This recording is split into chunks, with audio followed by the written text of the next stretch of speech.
Assalamualaikum warahmatullahi wabarakatuh. Kami dari kelompok 10 mata kuliah Manajemen Keuangan Internasional.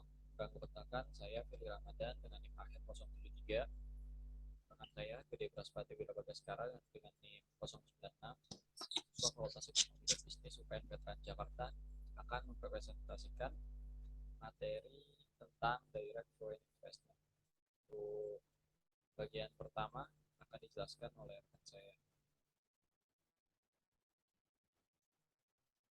Ya, untuk yang pertama, macam-macam motif FDI. Pertama ini revenue related motif, di mana dari namanya sudah bisa dilihat bahwa motif ini berfokus pada pencarian keuntungan atau revenue atau pendapatan. Lalu yang kedua adalah cost related motif, yang dimana motif yang ini berfokus pada mengurangi pengeluaran atau cost FDI.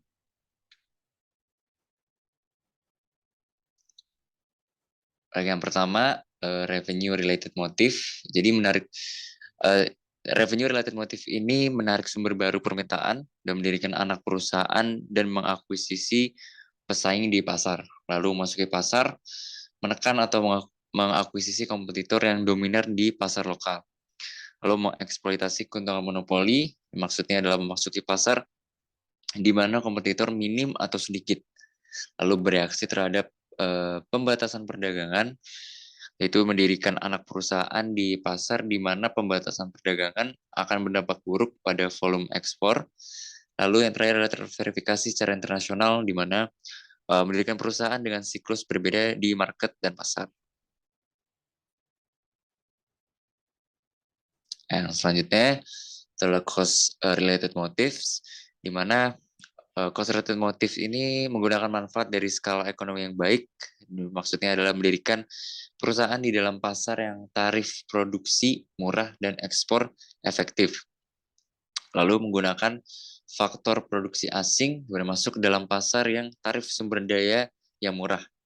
Lalu menggunakan bahan mentah asing, di mana mendirikan perusahaan dalam market yang memiliki bahan mentah murah atau resources yang murah dan dapat diakses untuk dijual di pasar lokal atau pasar yang lain.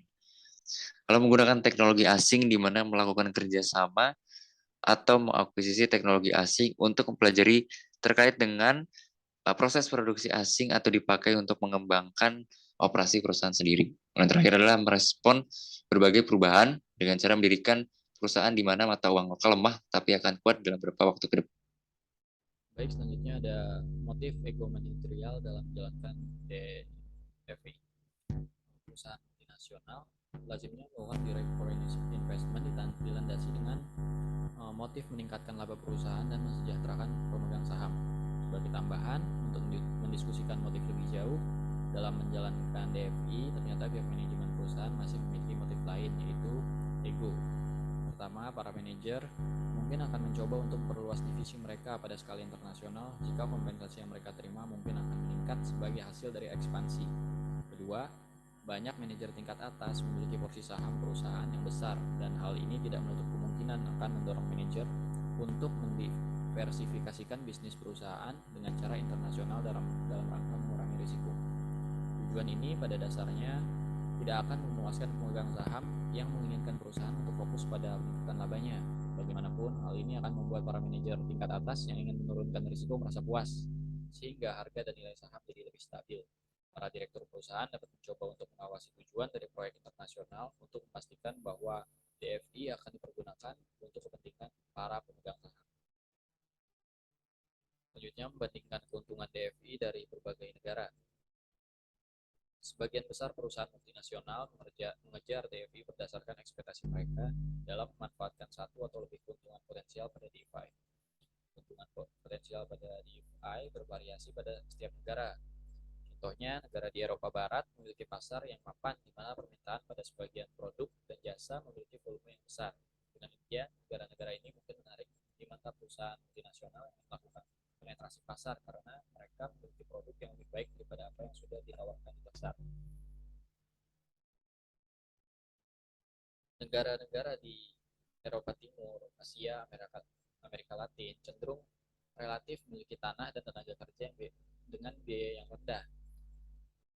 Hal ini Berarti jika sebuah perusahaan ingin mendirikan fasilitas produksi dengan biaya rendah, maka perusahaan juga akan mempertimbangkan faktor lain seperti etika kerja dan keterampilan dari masyarakat lokal dan ketersediaan tenaga kerja. Meskipun banyak percobaan untuk meningkatkan bisnis internasional, beberapa kerugian juga melekat pada DeFi.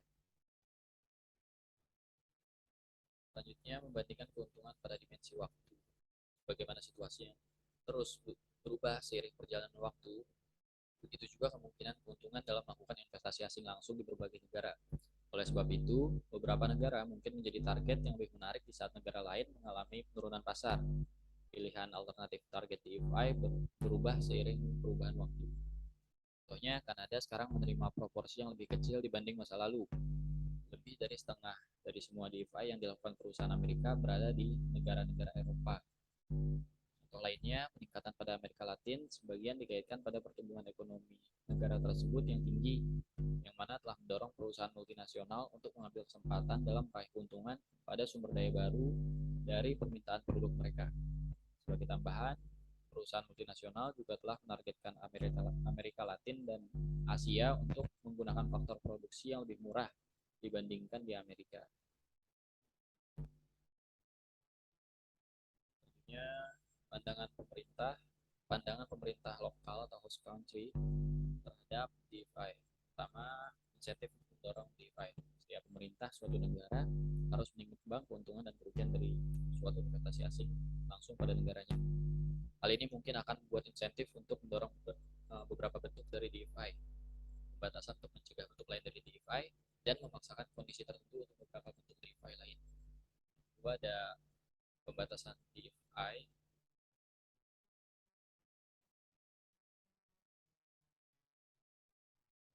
Batasan DeFi ini dalam artian perusahaan agak sedikit cemas untuk mendorong DeFi yang merugikan perusahaan lokal, kecuali mereka meyakini bahwa peningkatan kompetisi merupakan suatu kebutuhan untuk melayani konsumen. Karena itu, mereka cenderung untuk mengatur dengan ketat DeFi apapun yang mungkin agak mempengaruhi perusahaan lokal, konsumen, dan kondisi ekonomi.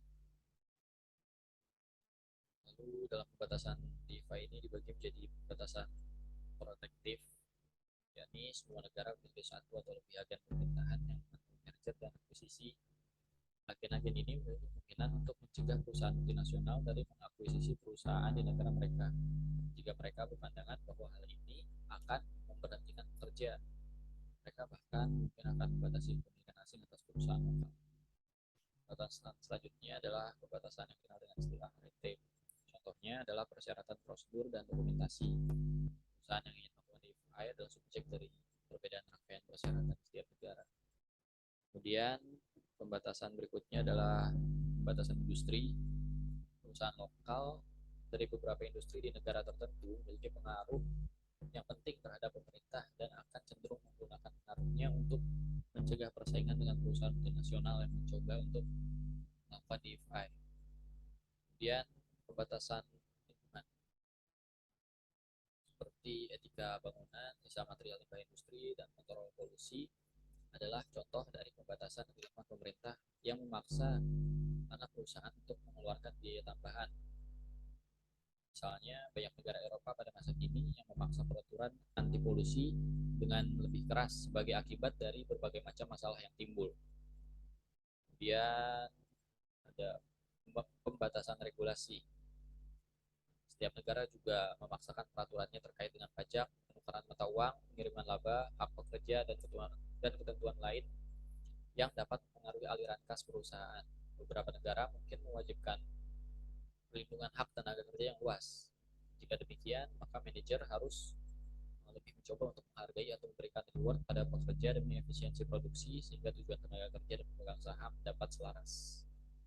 Kemudian ada perbedaan etika. Etika ini tidak ada konsensus standar perilaku bisnis yang dapat diaplikasikan pada semua negara. Oleh sebab itu, suatu praktek bisnis yang dipandang sebagai praktek yang kurang beretika di suatu negara mungkin dapat menjadi hal yang lumrah atau dianggap etis di negara lain. Nah, kaitannya dengan hal ini, jika perusahaan tidak ikut melakukan praktek ini, maka mungkin mereka akan berada pada posisi yang tidak menguntungkan saat melakukan DeFi di negara tujuan. Kemudian ada ketidakstabilan politik. Pemerintah dan beberapa negara mungkin uh, dapat juga mencegah dilakukannya DeFi. Jika suatu negara rentan terhadap perubahan yang tiba-tiba pada pemerintahan dan atau konflik politik, kelayakan atas dilakukannya DeFi di negara tersebut akan bergantung pada outcome dari konflik tersebut. Perusahaan tentunya ingin menghindari situasi di mana mereka mengejar DeFi pada pemerintahan yang kemungkinan besar akan dihapus atau musnah setelah DeFi terjadi. Kemudian yang terakhir ada kondisi yang diberlakukan pemerintah untuk terlibat dalam DeFi. Beberapa pemerintah mungkin mengizinkan akuisisi internasional, tetapi membebankan persyaratan khusus kepada perusahaan multinasional yang ingin mengakuisisi perusahaan lokal. Misalnya, perusahaan diharuskan untuk memastikan pembatasan polusi pada manufakturnya atau membuat bisnisnya mengekspor produknya sehingga tidak mengancam pangsa pasar dari perusahaan lokal. Perusahaan bahkan bisa dipaksa untuk mempertahankan semua tenaga kerja pada perusahaan tujuan sehingga pengangguran dan kondisi makroekonomi pada negara tersebut tidak terkena dampak buruk. Gagasan di balik ketentuan ini tentunya adalah untuk menciptakan pekerjaan bagi tenaga kerja tanpa memberikan pengaruh serius bagi kompetitor lokal. Nah, kesimpulannya dari pembatasan pemerintah lokal pada dasarnya tidak untuk mencegah perusahaan multinasional dalam melaksanakan DeFi. Namun pembatasan ini hanya akan untuk meningkatkan biaya perusahaan. Oleh karena itu, perusahaan harus bijak dalam memilih DeFi yang memerlukan biaya yang besar dengan cara mempertimbangkan potensi keuntungan yang akan diterima.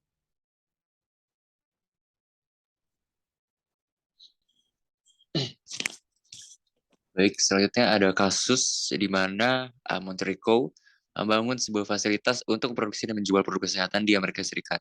Beberapa waktu lalu permintaan di Amerika atas produk Monteri berada pada posisi stagnan seiring bertambahnya persaingan. Setelah itu, Monteri melakukan promosi atas produknya di negara Zufa.